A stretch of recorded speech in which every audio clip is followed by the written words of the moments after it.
আসসালামু আলাইকুম স্টুডেন্টস, তোমরা সবাই কেমন আছো? ভালো আছো তোমরা? তোমাদের প্রতি প্রীতি শুভেচ্ছা রইল। আগ্রাবাদ বালিকা বিদ্যালয় কর্তৃক অনলাইন ক্লাসে তোমাদেরকে স্বাগতম। আমি গত ক্লাসে তোমাদেরকে সিম্পল কমপ্লেক্সের জাস্ট একটা ইন্ট্রোডাকশন দিয়েছিলাম। আশা করি আজকে আমরা মুছে যাব শর্টকাটে কীভাবে মোটামুটি সিম্পল কমপ্লেক্স কম্পাউন্ডগুলো আমরা চেঞ্জ করতে পারবো। আজকে তোমাদেরকে আমি সেই ধারণা দিব। আশা করি তোমরা ক্লাসটা এনজয় করবে। সবাই মনুষ্যকে ক্লাসটা শুনবে, দেখবে, ঠিক আছে, বোঝার চেষ্টা করবে, কারণ এটা তোমাদের কাছে সম্পূর্ণ নতুন একটা বিষয়, নতুন একটা টপিক, ঠিক আছে।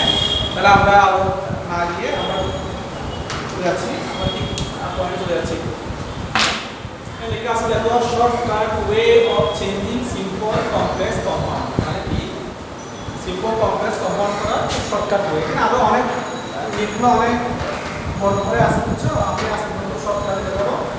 অনলাইন ক্লাসে এত রুলসগুলো একসাথে দেখানো সম্ভব না, তবে আশা করি আমি যে শর্টকাটের যে রুলসগুলো তোমাদের জন্য সাজাইছি তোমরা বুঝবে ইনশাআল্লাহ।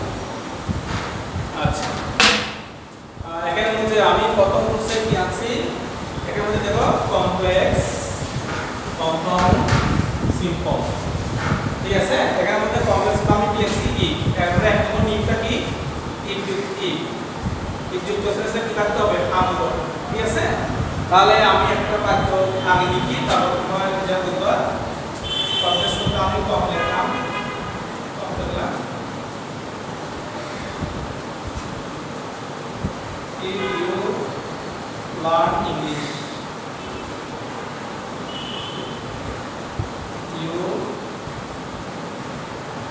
যদি তুমি ইংরেজি শিখো তাহলে তুমি কি you will get a good job,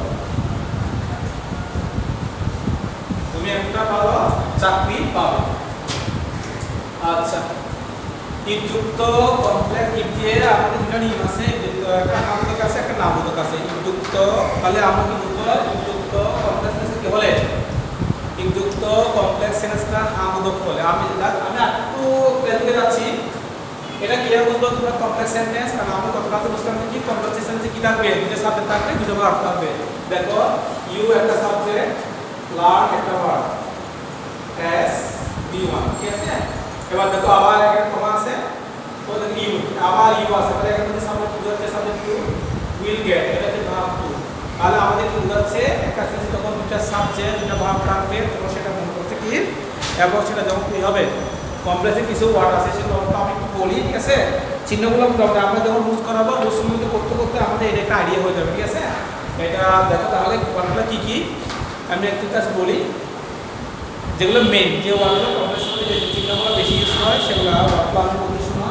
ই দো, although, if, since, as, when, so that, so that, because of, because আরও কিছু ওয়ার্ড আছে তার মধ্যে এগুলো মেন।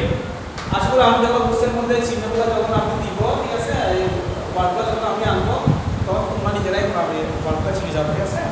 আচ্ছা, তাহলে আমরা শুরু করি যুক্ত কমপ্লেক্স সেন্টেন্স দিয়ে। যুক্ত কমপ্লেক্স সেন্টেন্সটা নামবোধক, এটা নামবোধক হচ্ছে না। ইফ ইউ লার্ন ইংলিশ, যদি তুমি ইংরেজি শিখো তাহলে তুমি একটা ভালো চাকরি পাবে। মানে কি বলছে নামবোধক বোঝাচ্ছে। তাহলে আমাদের একটা নিয়ম হচ্ছে কি যুক্ত কমপ্লেক্স সেন্টেন্সটা নামবোধক বলে তবে কম্পাউন্ড করতে হলে ইফ এবং সাবজেক্ট বুঝে যাবে। ইফ এবং সাবজেক্ট বুঝে গেলে আমাদের কি থাকে লার্ন ইংলিশ, আমাদের কি একটা ইফ এবং সাবজেক্টটা কি হবে বুঝে যাবে লার্ন ইংলিশ।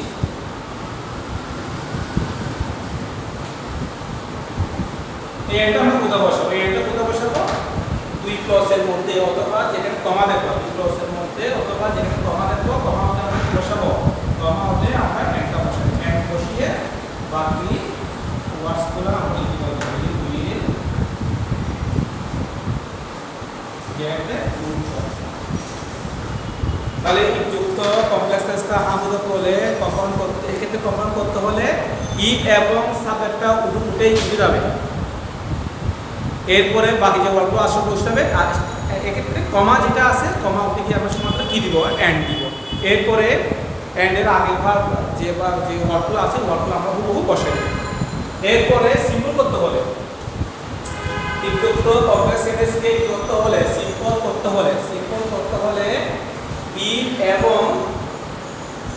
এবং সাবজেক্টটা উঠে যাবে। কমার মধ্যে যেভাবে ইফ আর সাবজেক্টটা উঠে গেছে সেভাবে সিম্পলের মধ্যেও কি হবে তোমার ইফ এবং সাবজেক্টটা উঠে যাবে। তাহলে আমাদের কি ইফ এবং ইউটা উঠে যাবে। তাহলে আমাদের কি থাকলো কি হবে দেখো ইফ এবং সাবজেক্টটা উঠে গিয়ে বাই হবে। কম্পাউন্ডের মধ্যে ইফ এবং সাবজেক্টটা উঠে যাবে বাকি অংশ বসে যাবে কম্পাউন্ডে এন্ড দিবা। আর সিম্পল ক্ষেত্রে ইফ এবং সাবজেক্টটা উঠে গিয়ে কি আনবা আমরা একটা কি আনবো এটা বায়ান কি আনবো বায়ান করে এরপর ওয়ার্ডটা কি থাকে ইফ এবং সাবজেক্টটা উপরে কি থাকে লার্ন থাকে। লার্ন তারপর আমরা আরে কি হয় বায়ান করে দিয়ে হবে বায়ান করে পাঁচ কি হবে আই কি হয়ে যাবে। এটা আমরা কি বলি বাই প্লাস জিরান বলি। আর কিছু বলা দরকার নাই আমরা কি ক্লিয়ার করব তখন ইফ এবং সাবজেক্টটা তুলে দিয়ে বাই লিখব বাই করে দিয়ে বাদ দাও রাইট করে দিব। এরপরে বাকি যে ওয়ার্ডগুলো আছে আমরা হুবহু বসাই দেব। তাহলে বাই লার্নিং ইংলিশ ইউ এখানে কমা হবে ইউ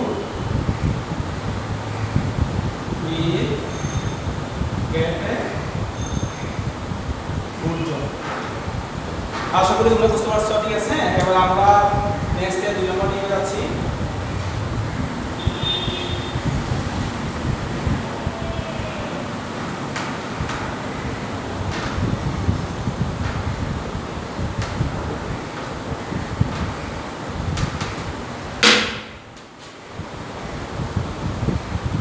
আমি 2 নম্বরের উদাহরণটা একটু করে দিব ঠিক আছে তোমাদের সুবিধার জন্য। এবার আমাদের লিখতে সুবিধা হবে।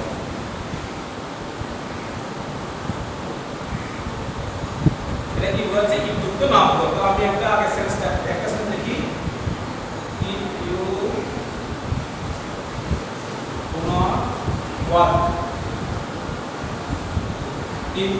ডু নট ওয়ার্ক হার্ড যদি তুমি কঠোর পরিশ্রম না করো you will not shine in life। আচ্ছা এখানে দেখো আমি এবার তাহলে ইফযুক্ত নামবোধক গেছে এবার আমরা ইফযুক্ত নামবোধকে যাব ঠিক আছে। এবার দেখো ইফযুক্ত কমপ্লেক্স সেন্টেন্সটা নামবোধক হলে এটা নামবোধক হচ্ছে নট। ইফযুক্ত কমপ্লেক্স সেন্টেন্সটা নামবোধক বোঝালে সেক্ষেত্রে কম্পাউন্ড করতে গেলে তো আমাদের এখানে একটা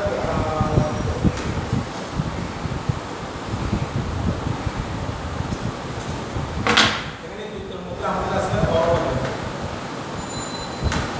সরি এখানে আমাদের পুলিশ আমাদের বানা সরি পুলিশ আনা। এবার শোনো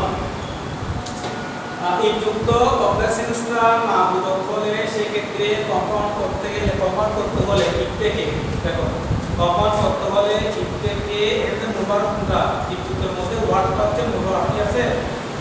তাহলে ইফযুক্ত কমপ্লেক্স সেন্টেন্সটা নামবোধক হলে সেক্ষেত্রে ইফ থেকে মোবারকের পূর্ব পর্যন্ত ইফ থেকে মোবারকের পূর্ব পর্যন্ত উঠে যাবে।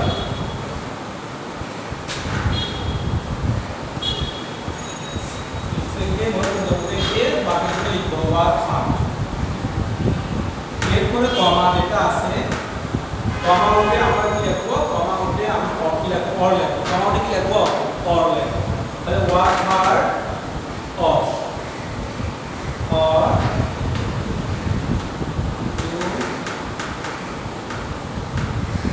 you will not shine in life। work hard। তাহলে কথা বোঝা গেছে ইফযুক্ত কমপ্লেক্স সেন্টেন্সটা নামবোধক হলে কমান্ড করার সময় ইফ থেকে মূল ভার্বের পূর্ব পর্যন্ত। আর যারা মূল ভার্বের পূর্ব পর্যন্ত বুঝবে তাদের আমি একটা কি বলবো এটা বুঝতে শেখানো উচিত না। ইফ থেকে নট পর্যন্ত দেখি ইফ থেকে নট পর্যন্ত বের করো ইফ থেকে মূল ভার্ব পর্যন্ত অথবা ইফ থেকে নট পর্যন্ত বুঝাবে এটি বুঝাবে বাকি অংশ বসবে। এরপর যেখানে কমা আছে কমা ওটা আমরা কি বসাবো অর বসাবো কি বসাবো অর বসাবো। আর সিম্পলের ক্ষেত্রে আর কিসের ক্ষেত্রে সিম্পলের ক্ষেত্রে ওই অবস্থা ইফ থেকে মূল বাল্বের পূর্ব পর্যন্ত উঠে গিয়ে উইদাউট কি হবে উইদাউট বসবে এরপর যে পাওয়ারটা আসলে কি হয়ে যাবে এটা আইএনজি হয়ে যাবে উইদাউট ওয়ার্কিং হার্ড বাকি আমরা লিখব you will not shine in light তাহলে কথা বলছে যেটা আমরা বললাম সেটা একদম সরকারি বোঝাচ্ছি বিদ্যুৎ কমপ্লেক্সনেসটা না আলাদা করে সেক্ষেত্রে কম্পাউন্ড করতে হলে ইফ থেকে মূলভাবের পর্যন্ত উঠে যাবে এবং কমা উঠে পর বসবে আর বাকি অংশ আগে করে যা সবটা বসে যাবে এরপরে সিম্পল করতে হলে তাও সেই অবস্থায় ইফ থেকে মূলভাবের পর্যন্ত উঠে গিয়ে অথবা ইফ থেকে নন পর্যন্ত উঠে গিয়ে উইদাউট বসবে এরপরে যে ভার্বটা আছে ওটা কি হয়ে যাবে ওটা আইএনজি হয়ে যাবে ওটা আইএনজি হয়ে যাবে এরপর বাকি ওয়ার্ডসগুলো খুব ওই জায়গায় বসে যাবে আশা করি এগুলো বুঝতে পারছো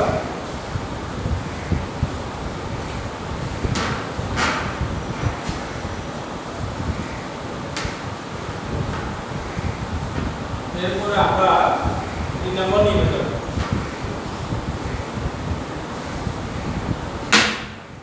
আমি একটু ডাটা লিখে দিই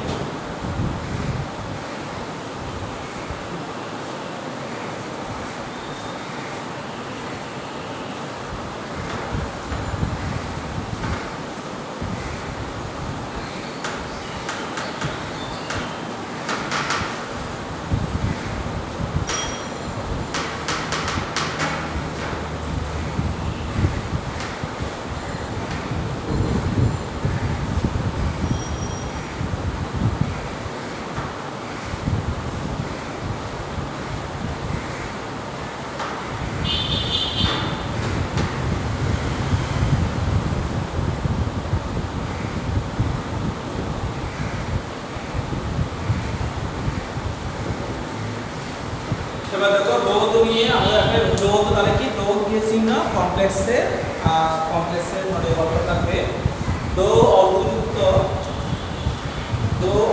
কি যদিও কি বোঝাবে এটা বিপরীত কথা বোঝাবে যদিও সে স্টাডি হার্ড যদিও সে কোনো অধ্যায় করেছিল সে could not get A plus in the exam সে পরীক্ষায় এ প্লাস পেল না ঠিক আছে এটা কি বোঝাচ্ছে তাহলে আমরা জানি কি পরিশ্রম করলে এক ক্লাস পাবে বা ভালো রেজাল্ট করবে কিন্তু সে কি মানে সে পরিশ্রম করছে সে অনেক অধ্যায় করছে কিন্তু সে কি মানে এক ক্লাস না তাহলে কি হচ্ছে এটা পড়াশোনা কি হচ্ছে বিপরীতমুখী কথা বোঝাচ্ছে তাহলে সেক্ষেত্রে আমরা কি করব তাহলে আমরা আসি দো অবযুক্ত কমপ্লেক্স সেন্টেন্সকে কম্পাউন্ড করতে হলে দো অর্ধ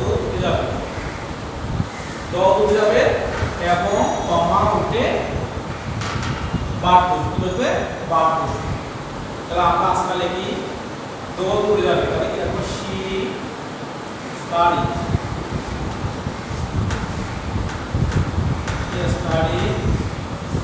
হার্ড তাহলে দো যুক্ত কমপ্লেক্সকে কম্পাউন্ড করতে গেলে দো অর্ধ উঠে যাবে এবং কমা উঠে বাদ করবে বাকি বাদগুলো বসে যাবে কমা উঠে বসাবো বাদ বসাবো she studied hard but she could not get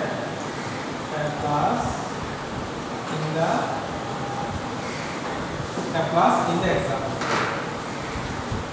yes কথা বুঝা গেছে তাহলে আমরা দো উঠে যাবে এবং কি হবে কমা উঠে আমরা কি বসাবো আমরা বাদ বসাবো এরপরে সিম্পল করতে গেলে সবসময় কি আকার করে করব দো ঠিক আছে সিম্পল করতে গেলেও যেখানে দো আছে যেখানে দো থাকবে ঠিক ওই জায়গায় আমি কি লিখব ইনস্পায়ার্ড অথবা ডেসপায়ার্ড লিখব তবে ইনস্পায়ার্ড আমরা বেশি ইউজ করে দেখলাম আমরা এটাই লিখি তবে ডেসপায়ার্ড লিখলেও কোনো সমস্যা নাই ঠিক আছে আমরা লিখব দো উঠে লিখব ইনস্পায়ার্ড অফ লিখব তো আমরা আমাদের নিয়ম হচ্ছে কি দো পরে কি করব আমরা সাবজেক্ট আমাদের লেখার প্রয়োজন নেই বুঝছো আমরা ডাইরেক্ট ভাগ চলে যাব সাবজেক্টটা লেখার পর লিখতে পারো এটা আমি বুঝাবো যেটা সব ক্লাসে আলাদা করে শেখাবো তো তো যেখানে দৌত দেখবে দৌতটা হচ্ছে কি হবে মধ্য থাকতে পারে, বুঝা গেছে, কোনো বিষয় না।